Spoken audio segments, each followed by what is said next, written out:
comunicación. Vamos a hablar un poquito de encuestas. Sí, de encuestas. Me dicen que tenemos en línea de la consultora Subán Córdoba y Asociados a Nicolás Bertone, a quien le agradecemos y saludamos. Nicolás, buen mediodía. Andrés Batistela te saluda.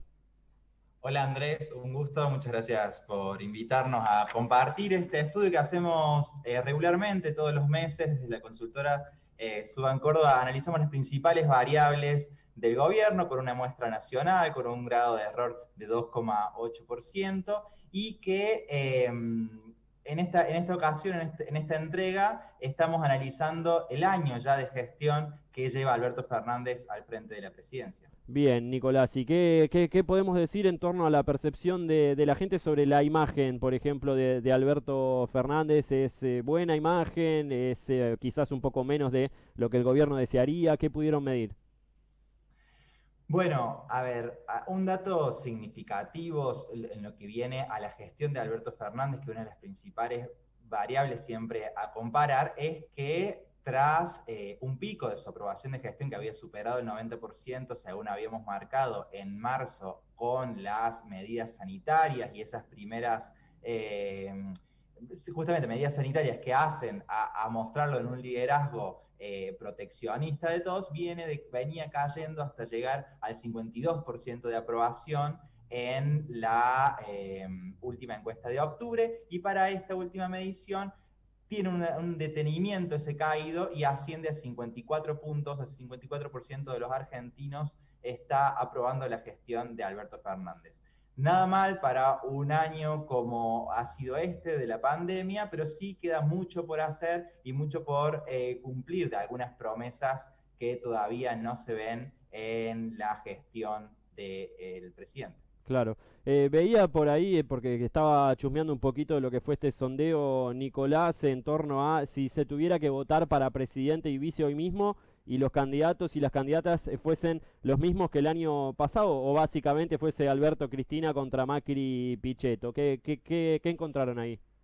Bueno, una de las variables para determinar esto de cómo le está yendo al gobierno, sin duda, es repetir este escenario electoral y tomando los votos positivos a la gente que efectivamente fue a votar, tenemos que el 41% elegiría la fórmula de Alberto Fernández y Cristina Kirchner hoy. Ujú.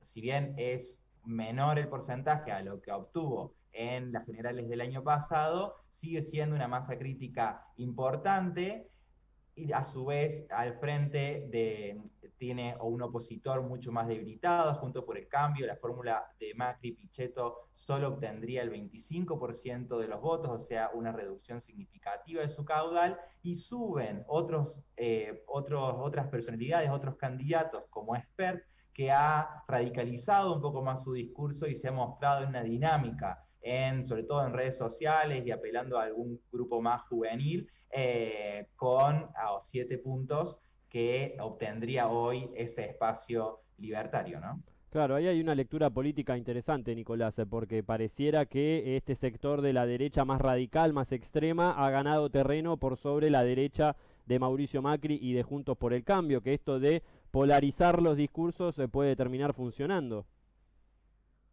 Sin duda que tiene que ver con eso que terminó haciendo, cuando uno ve cómo aumentó el caudal de Mauricio Macri de las PASO a las generales en 2019, tuvo que ver mucho con esa radicalización que hoy está más diluida o están parándose otros actores. Hay que ver si en los contextos después electorales esa polarización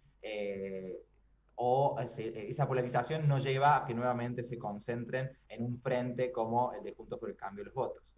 Ahora, también hay que tomar en cuenta que estos pisos electorales siguen siendo altos. Si uno piensa también en otras de las variables, es cómo votarían para el senadores o diputados del año que viene, que tenemos elecciones intermedias, y ahí tenemos otro dato significativo, que el gobierno al menos obtendría el 32% de los Ujú. votos a nivel nacional para estos escaños, mientras que la oposición también ronda el 32-34%, y todavía hay un 30% de la población que no se ha definido, no se ha declarado si es opositora o oficialista respecto a su elección del próximo año.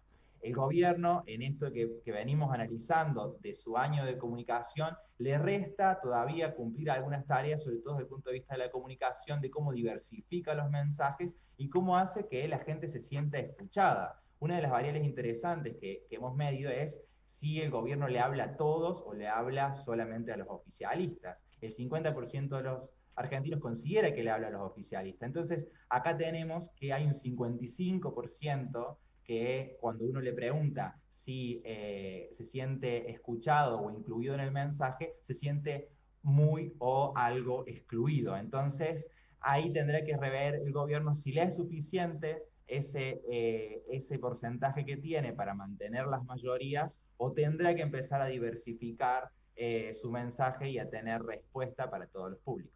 Claro, pero es interesante que ustedes confirman, Nico, lo de los 3 tercios, que siempre por ahí cuando analizamos un poco la política argentina tenemos en nuestra sociedad de un 30% de peronistas, un 30% de antiperonistas, sea quien sea que los represente, y un 30% que es el que termina definiendo las elecciones en concreto. Sí, siempre hay este margen de los indecisos o los votantes más de centro, serán quienes definan. Eh, si bien cuando uno les pregunta por candidatos específicos, sí se definen mucho más, Ujú. porque cuando hablamos recién de los escenarios, ahí subía a 41, casi 42 puntos el oficialismo y sí tiene una caída o representaciones ese voto antiperonista en algunas personalidades. Eh, Creo que el desafío es justamente del gobierno, es cómo trabajar sobre ese 30%, ¿no? Que es más cambiante. Ahora, El sí del hay bolsillo, gobierno y sí Nico, se el del bolsillo, el de que si por ahí la economía anda bien, se vuelca para tu lado. Totalmente. Tiene mucho que ver las expectativas económicas que también analizamos en uno de los primeros informes que entregamos hace una semana, que las expectativas económicas todavía son bajas. Ahora sí hay una fuerte valoración de las medidas que está tomando el gobierno y que hemos medido, por ejemplo, todas las medidas que tienen que ver con mantener el poder adquisitivo o fomentar el consumo, como es los créditos a tasa cero a monotributistas, la IFE, los aumentos de la asignación universal por hijo, luego también los procrear, todo este tipo de incentivos monetarios que ha desembolsado el gobierno tienen arriba del 65% de aprobación, incluso algunos superando el 75%. Entonces, hay un acuerdo sobre que las políticas y las medidas que está tomando el gobierno son aprobadas en mayor medida y ahí no existiría en algunos casos esta polarización que veníamos hablando. Entonces, ¿qué es algo que le sucede y que le sucedió al kirchnerismo en el 2015? Que tenía buenas políticas que incluso Mauricio Macri,